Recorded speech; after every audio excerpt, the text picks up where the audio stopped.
धान घोटाले के संबंध में जिला करनाल में अलग अलग मंडी में जो अनोमलीज थी और जो फ्रॉड स्कैम सामने आया था, उसमें 6 एफआईआर जिला पुलिस ने रजिस्टर कर रखी हैं, जिसमें माननीय पुलिस अधीक्षक महोदया करनाल के दिशा निर्देश में अलग अलग एसआईटी काम कर रही है। और इसमें कल 3 एफआईआर में 4 लोगों को गिरफ्तार और प्रोडक्शन पे लिया गया है। फॉर रेफरेंस मैं बता देता हूँ, इसमें तरावड़ी मंडी में जो अनोमलीज हुई है उनके संबंध में एक एफआईआर दर्ज है। उसमें तत्कालीन जो डीएफएससी हैं अनिल कुमार, वो ऑलरेडी किसी पीसी करप्शन एक्ट के केस में जेल में थे, वहां से उनको प्रोडक्शन वारंट पे लिया गया है और उनका 1 दिन का रिमांड पुलिस ने सीख किया है फर्दर इन्वेस्टिगेशन में। और उनकी वहाँ उस मंडी में जो प्रोक्योरमेंट की प्रोसेस थी उसमें इलिसिट कमीशन लेने की बात सामने आई थी, उस संबंध में उनको गिरफ्तार करके प्रोडक्शन वारंट पे लिया गया है 1 दिन के लिए। इसके अतिरिक्त जुंडला मंडी से संबंध में एक एफआईआर दर्ज थी बतान राइस मिल वाली। उस संबंध में 2 व्यक्ति, 2 अधिकारी हैं, जिसमें एक सेक्रेटरी मार्केट कमेटी करनाल है आशा रानी, और एक सेक्रेटरी मार्केट कमेटी जोंडला है दीपक सुहाग। इन दोनों की इन्वॉल्वमेंट ड्यूरिंग इन्वेस्टिगेशन सरफेस होने पर इनको भी कल गिरफ्तार किया गया है और इनका 2 दिन का रिमांड ऑनरेबल कोर्ट से लिया गया है फर्दर प्रोसेस कंप्लीट करने के लिए और जो रिकवरी का और अदर इन्वेस्टिगेशन है उसको कंक्लूड करने के लिए। इसके इसके इसके अतिरिक्त इसके अतिरिक्त असंध से संबंधित 2 एफआईआर हैं। उनमें से एक एफआईआर में सेक्रेटरी मार्केट कमेटी जोंडला जो है कृष्ण धनखड़, उनकी भी इन्वॉल्वमेंट ड्यूरिंग इन्वेस्टिगेशन सरफेस होने पर असंध सेक्रेटरी असंध मंडी से संबंधित जो तत्कालीन उस टाइम सेक्रेटरी थे उनकी इन्वॉल्वमेंट सामने आई थी कृष्ण धनखड़ की, उनको भी कॉरस्पॉन्डिंग एफआईआर में गिरफ्तार किया गया है और ऑनरेबल कोर्ट से 3 दिन का रिमांड उनका फर्दर इन्वेस्टिगेशन के लिए लिया गया है। इन केसेस में अभी तक की कल की जो प्रोग्रेस है वो ये प्रोग्रेस है। आशा रानी और दीपक का रिमांड कितने दिन का है? 2 दिन का रिमांड हमने ऑनरेबल कोर्ट से लिया है इनका। अभी 2 दिन का रिमांड कोर्ट ने दिया है, फर्दर यदि रिक्वायरमेंट रहेगी तो वो आगे रिमांड भी एक्सटेंड किया जा सकता है। आशा रानी ने पहले भी कोर्ट से जमानत ली थी, हाई कोर्ट से वो बेल ले चुके। वो एक करनाल मंडी से संबंधित मामला था, उसमें ये नामजद आरोपियां हैं और जो एफआईआर दर्ज होते ही ये भूमिगत हो गए थे।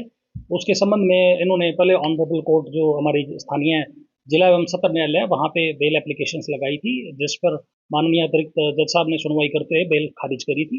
बाद में ऑनरेबल कोर्ट से जो हाई कोर्ट है वहाँ से इनको बेल का रिलीफ मिला था, उसमें भी इन्वेस्टिगेशन जारी है। यदि आवश्यकता पड़ी तो पुलिस बेल कैंसिलेशन के लिए भी पुलिस एप्लीकेशन पूरा मामला था। इसमें एक मेरी फसल मेरा ब्यौरा पोर्टल है जो हरियाणा सरकार द्वारा जो किसानों को फैसिलिटेट करने के लिए बनाया गया है। जनरली जो एमएसपी स्कीम है उसका बेनिफिट लेने के लिए किसान को मेरी फसल मेरा ब्यौरा पोर्टल पे रजिस्टर करना होता है, परंतु आड़ती और राइस मिलर्स ने मिलीभगत करके यदि किसी किसान के पास उसकी कृषि योग्य भूमि है या नहीं है, दोनों ही तरह का इसमें कर रखा है। जैसे किसी के पास 5 एकड़ है, उसकी 25 एकड़ दिखा रखी है। यदि किसी के पास जमीन नहीं है, कोई हलवाई का काम करता है, उसका पोर्टल यहाँ कंसर्न्ड मंडी में दिखा रखा है। और कोई बाहर का किसान है जिसकी फसल यहाँ नहीं आई है, उसका भी अपना पोर्टल आड़तियों और राइस मिलर ने मिलीभगत करके फर्जी पोर्टल बनवाया और उसी के तहत बिना एक्चुअल अराइवल के जो ये अनाज मंडी में गेट पास करते हैं। कोई भी फसल आती है उसके लिए गेट पास अनिवार्य है, स्पेशली जो पीआर धान होती है। तो बिना फसल आए, बिना एक्चुअल जीरी धान आए, उनके फर्जी गेट पास इशू किए गए। यदि फर्जी गेट पास इशू हुए थे तो उसकी फर्जी खरीद भी हुई है आगे, जिसमें प्रोक्योरमेंट एजेंसीज की इन्वॉल्वमेंट है। और उसके अतिरिक्त जो यदि ना तो जीरी आई ना ही वो अपना जो फर्जी है प्रोक्योर भी नहीं हुई और वो सीधा फिर मिल में इनवर्ड भी दिखाई गई है, ये सारा काम कागजों में हुआ। और जब जो इसका गैप क्रिएट हुआ उसको सब्सिडाइज करने के लिए जो मिलर्स हैं उन्होंने आसपास के जिलों से और आसपास के राज्यों से, दिल्ली और यूपी वगैरह से सब्सिडाइज धान कम रेट पे खरीदकर अपना स्टॉक पूरा किया ताकि पीवी की पकड़ में न आए।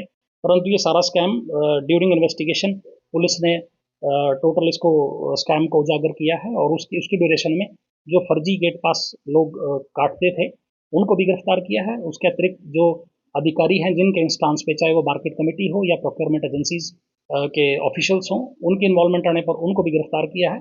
इसके अतिरिक्त जो आड़ती और राइस मिलर इसमें इन्वॉल्व है उनको भी पुलिस ने गिरफ्तार किया है। अभी तक ये जो 6 एफआईआर हैं इसमें 25 के करीब अधिकारी और प्राइवेट पर्सन गिरफ्तार, शामिल तफ्तीश, ऑन बेल सारे हो चुके हैं और आगे भी पुलिस तफ्तीश जारी है। इसमें काफ़ी लोगों की इन्वॉल्वमेंट आगे भी सामने आ रही है। जैसे जैसे इन्वेस्टिगेशन चलती रहेगी उसमें अन्य लोगों की भी गिरफ्तारी सुनिश्चित की जाएगी। जैसे मैंने बताया, इनकी कल ही गिरफ्तारी हुई है और पुलिस ने हमें रिस्पेक्टिवली 1, 2 और 3 दिन का रिमांड दिया है। जब तक रिमांड की अवधि पूरी नहीं होती तब तक इस बारे कोई भी कमेंट करना उचित नहीं है। किसानों को जानकारी थी? अभी तक जो हमने किसानों की स्टेटमेंट लिखी है उसमें काफ़ी चीज़ें सामने आई हैं और उसमें ये भी सामने आया है कि जो किसानों के खाते में पेमेंट आई है वो काफ़ी आड़तियों ने कैश और अपने खातों में ट्रांसफ़र कराई है। तो वो इसका जो मेन आधार है कि जो स्कैम का मेन बेस है, apart from official commission agent और राइस मिलर्स भी हैं, उन्होंने उसका बेनिफिट लेके और फिर वो बाद में जो अपनी पैडी वगैरह पूरी करी है तो ये सरकार को लॉस बिना एक्चुअल अराइवल आए सरकार से बेनिफिट लिया है तो लॉस कराया। कितनी एसआईटी काम कर रही है? इसमें 2 एसआईटी माननीय पुलिस अधीक्षक महोदय के निर्देश में काम कर रही है। एक एसआईटी एएसपी मैडम है माननीय श्रीमती कांची सिंह, उनके निर्देश में काम कर रही है। एक डीएसपी सिटी मेरे नेतृत्व में काम कर रही है और 6 एफआईआर इस रेफरेंस में अभी तक दर्ज हैं और आगे भी यदि कोई इस तरह का चाहे वो पीवी से रिलेटेड हो या फिर कोई ऑफ वे गेट शाम तक किसी मंडी से या किसी मिलर के संबंध में कोई ड्यूरिंग इंक्वायरी आएगा तो उस पर भी एफआईआर दर्ज की जा सकती है। स्कैम कितना बड़ा है? अभी ये बड़ी एलैबोरेटिव इन्वेस्टिगेशन है। इसमें जो पूछताछ है वो अभी चल रही है। गिरफ्तारी काफ़ी लोगों की होगी, आगे काफ़ी लोगों की गिरफ्तारी इसमें अभी बकाया है। जब ये इन्वेस्टिगेशन कंक्लूड हो जाएगी तो उसके बाद ही इस पर कमेंट करना उचित है। और दूसरी ये भी है कि कुछ एक लोग हैं जो अभी लगातार रेड और अरेस्ट के चलते भूमिगत भी हो रही है, उनसे पूछताछ करने के बाद ये कंक्लूसिव फिगर दिया जा सकता है। हाँ, इतना ज़रूर कहेंगे कि इसमें इन्वेस्टिगेशन में जो प्रोसेस है नियमों का ना तो पालन किया गया बल्कि सरकार को फ्रॉड, फॉर्जरी और जो मतलब काफ़ी नुकसान पहुंचाने की नीयत से काम किया गया। और इसमें जो रेलिवेंट सेक्शंस है वो fraud, forgery, IT act, PC act और जो गंभीर अपराध हैं उससे संबंधित एफआईआर है। जो ये इंस्पेक्टर उन्होंने बेल ले रखी है अलग अलग एजेंसियों के, उन पर भी कार्रवाई होगी जहाँ तक उनको जो अपना बेल का राइट है वो एक्यूज्ड अपना राइट एक्सरसाइज करता है ड्यूरिंग इन्वेस्टिगेशन।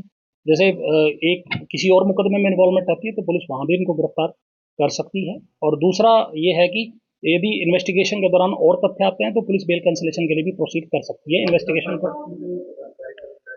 अभी तक जो फिगर है लगभग 25 के करीब हैं, जिसमें ऑफिसर्स भी हैं, प्राइवेट जो ऑपरेटर थे जो फेक गेट पास काटते थे वो भी हैं और जो मिलर्स हैं, आड़तियाँ हैं, जिसके खिलाफ एविडेंसेस सरफेस हो रहे हैं तो पुलिस उनको अरेस्ट कर रही है।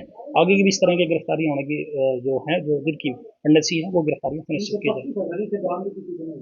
अभी वो अलग अलग व्यक्ति से अलग अलग है और जो मतलब कुछ का रिमांड तो अभी चल ही रहा है, 4 अधिकारियों का रिमांड चल रहा है। इसके अलावा जो पहले रिकवरी हुई है पंकज तुली जैसे उनसे 5 लाख हुई थी, एक मिलर से 2 लाख हुई थी और जो ये पैसा कमीशन के बेसिस पे कमाते थे उनसे जो अपनी धान खरीद के अपना स्टॉक भी पूरा करते हैं ताकि पीबी की पकड़ में ना आए, तो कमीशन जो खाता था और कुछ उन्होंने अधिकारियों को दे रखा था, उन अधिकारियों की गिरफ्तारी के दौरान भी रिकवरी हुई है। हमसे जुड़े रहने के लिए हमारे YouTube चैनल को सब्सक्राइब करें और नई वीडियो की नोटिफिकेशन के लिए बेल आइकॉन को दबाएं। अगर आप ये वीडियो Facebook पर देख रहे हैं तो लाइक जरूर करें और ज्यादा से ज्यादा शेयर करें। धन्यवाद।